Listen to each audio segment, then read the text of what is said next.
إن الحمد لله نحمده ونستعينه ونستهديه ونتوب إليه ونعوذ بالله من شرور أنفسنا وسيئات أعمالنا من يهده الله فلا مضل له ومن يضلله فلا هادي له أشهد أن لا إله إلا الله وحده لا شريك له وأشهد أن محمدا عبده ورسوله لا نبي بعده اللهم صل على سيدنا محمد وعلى آله وصحبه وسلم أوصيكم ونفسي بتقوى الله وفاسدوا قال الله تعالى في كتابه الكريم أعوذ بالله من الشيطان الرجيم بسم الله الرحمن الرحيم يا أيها الذين آمنوا اتقوا الله حق تقاته ولا تموتن إلا وأنتم مسلمون وقال أيضا يا أيتها النفس المطمئنة ارجعي إلى ربك راضية مرضية فادخلي في عبادي وادخلي جنتي صدق الله العظيم.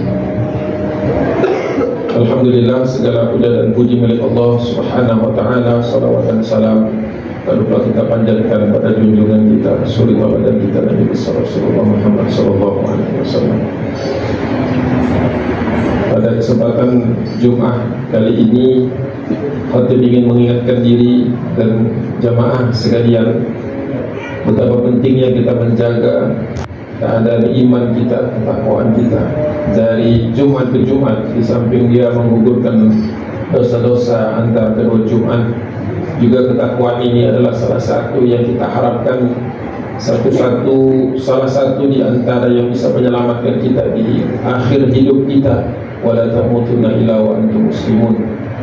Dan berharap kita ketika meninggal dunia nanti dalam keadaan berserah diri kepada Allah Subhanahu wa ta'ala dalam agama Islam sesuai dengan syariat Nabi Muhammad sallallahu alaihi wasallam.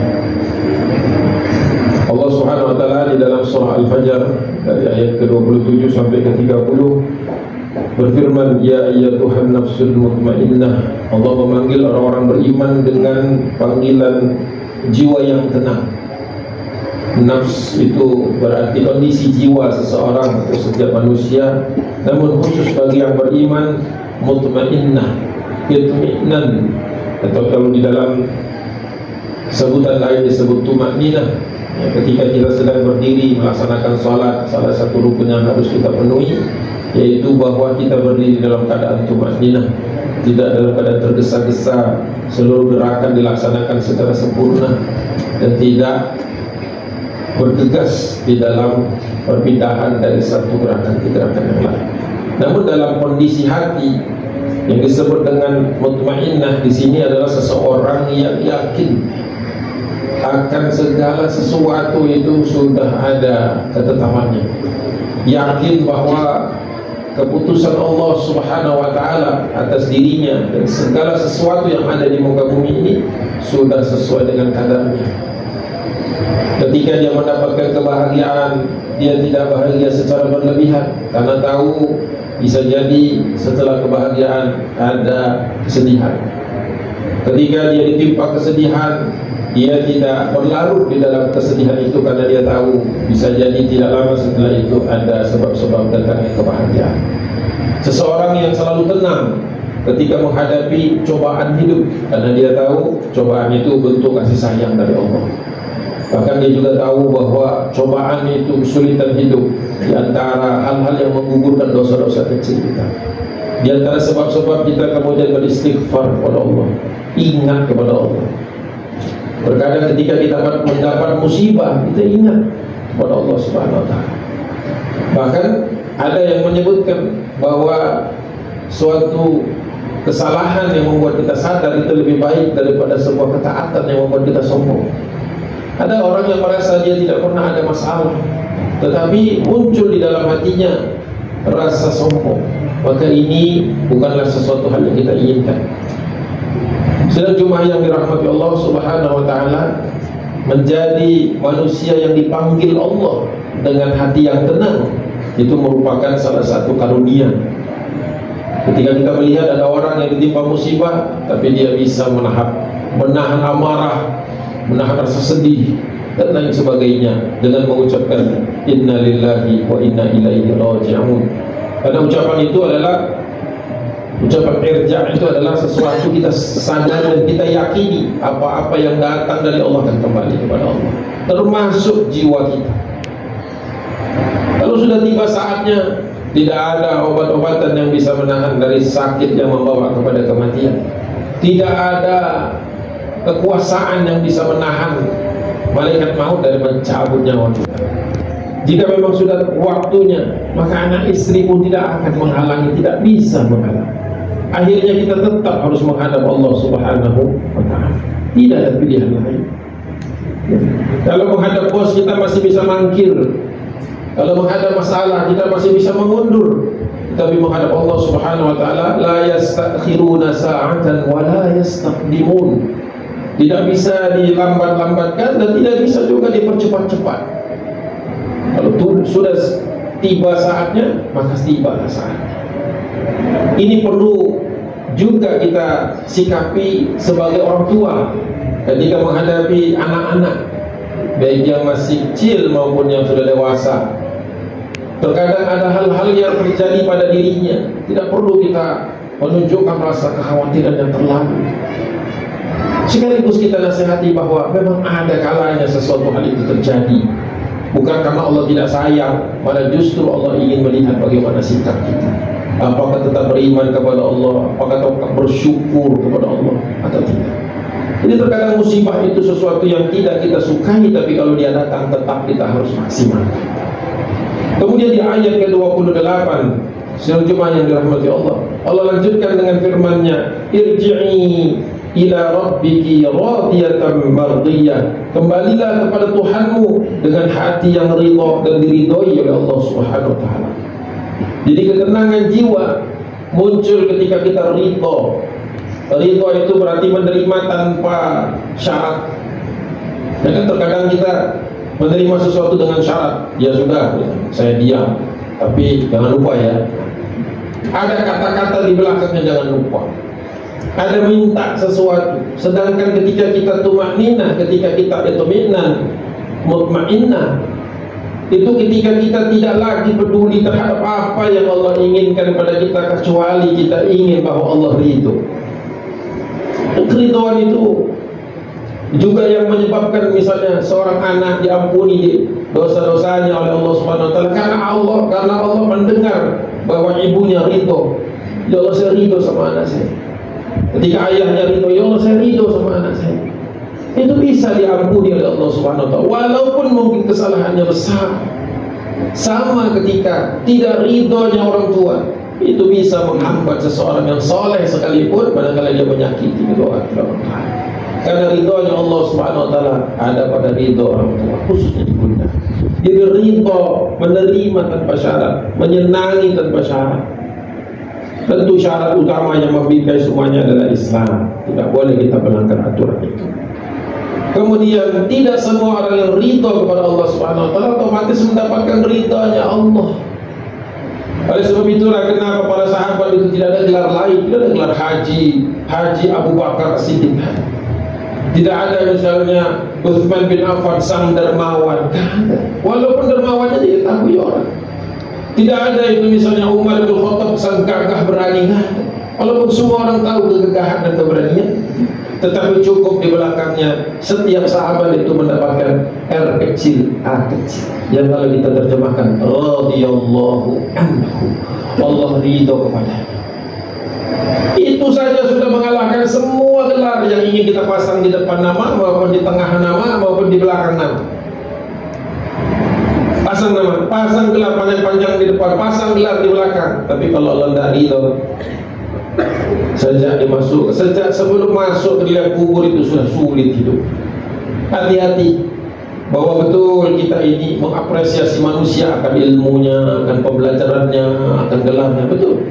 Tapi jangan lupa sang pemilik gelar bahwa ada gelar yang lebih utama dari seluruh gelar yang disematkan manusia, yaitu gelar yang Allah berikan kepada kita berupa panggilan irji'i ila rabbiki radiyatan mardiyah.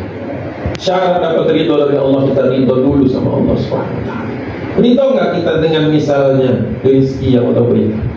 Masih banyak yang kadang-kadang mengeluh, ya kok saya cuma dapat segini. Nanti Allah beri lebih banyak lagi, ngeluh lagi setahun depan. Ya Allah, cuma dapatnya segini. Untuk ridho terhadap pemberian Allah saja kita sulit. Lihat anak di rumah, ya istri di rumah, alhamdulillah. Terkadang masih banding-banding, kok anak orang begini, kok istri orang begini. Mana ridhonya? Mana ridhonya? Pekerjaan juga begitu, gaji juga begitu, kedudukan di masyarakat juga begitu. Sebentar lagi pemilihan umum, ada yang terpilih, ada yang tidak terpilih. Ya. Kalau betul-betul ridho karena Allah, betul-betul ingin bekerja untuk kebaikan manusia, ketika engkau pilih biasa aja. Kita terpilih juga tidak kemudian menjadi besar kepala.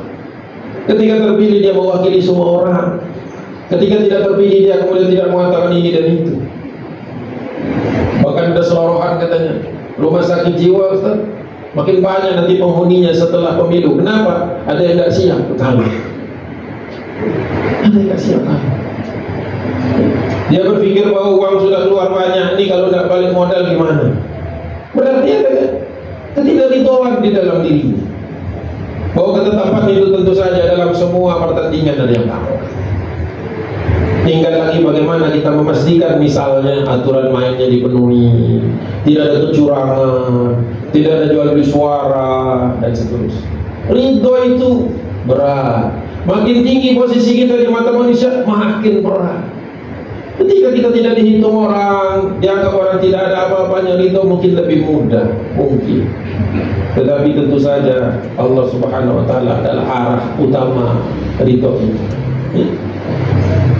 Kemudian Allah Subhanahu Wa Taala lanjutkan di ayat ke-29, fadkhuli fi ibadi, dan 30, wadkhuli jannati, masuklah ke dalam golongan hambaku. Masya Allah ya.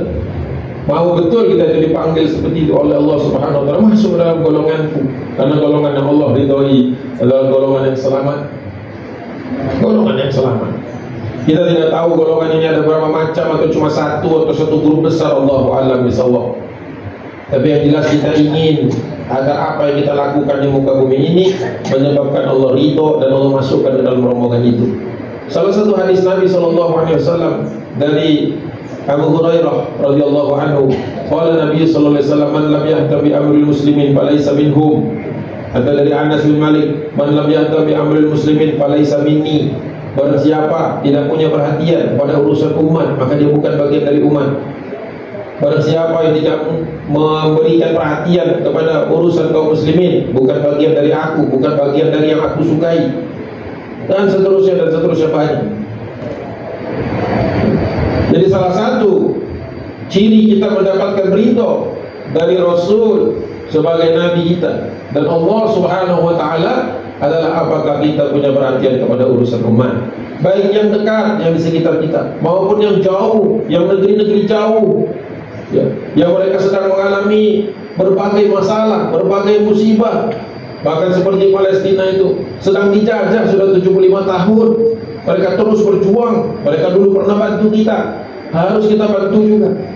Dulu Indonesia tahun 46, 47 butuh pengakuan luar negeri. Alhamdulillah bangsa Palestina, bangsa Mesir, bangsa Yordan datang memberikan dukungan kepada kita. Sekarang mereka lagi butuh-butuhnya kepada kita. Kita pun harus hadir. Itu bentuk kepedulian kita untuk urusan umat ini.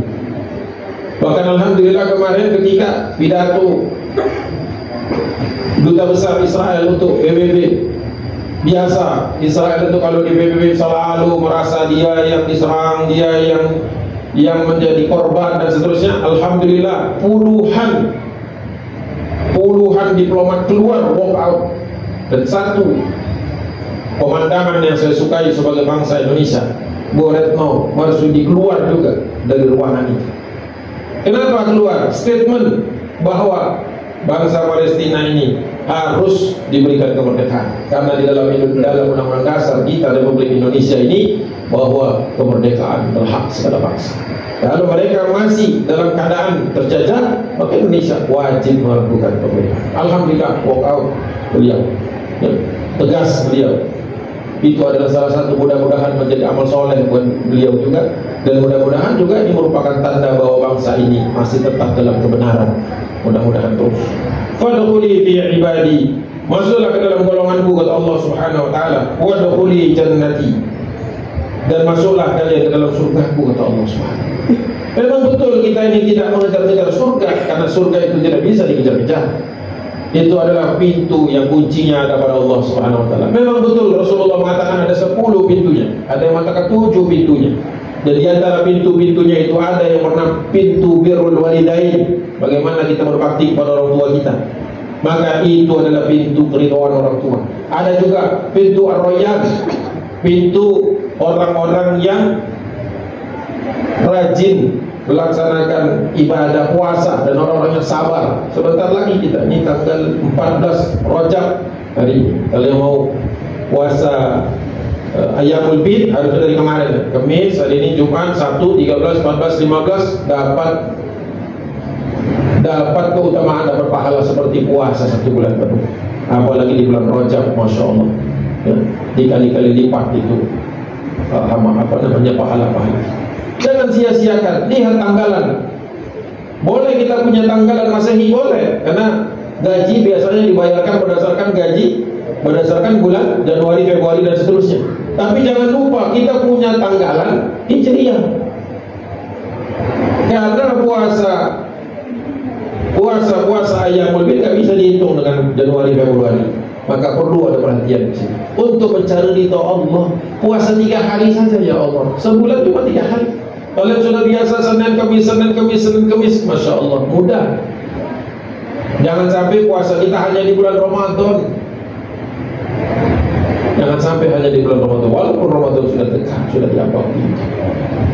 Mudah-mudahan sedikit-sedikit dari amal kita itu ada yang menyebabkan kita mendapatkan ridhonya Allah Subhanahu wa taala. Dengan seperti itu insya Allah tenang hati kita, tidak gelisah, tidak gusar. Mudah-mudahan khutbah singkat ini punya manfaat bagi saya sendiri sebagai khatib dan juga kepada jemaah sekalian. Ya. Barakallahu li wa lakum fil Qur'anil azim wa nafa'ani wa iyyakum bima fihi min al-ayati wa dzikril hakim. Aqulu qawli hadza astaghfirullah li wa lakum wa lisa'iril muslimina wal muslimat min kulli dhanbin fastaghfiruhu innahu huwal ghafurur rahim.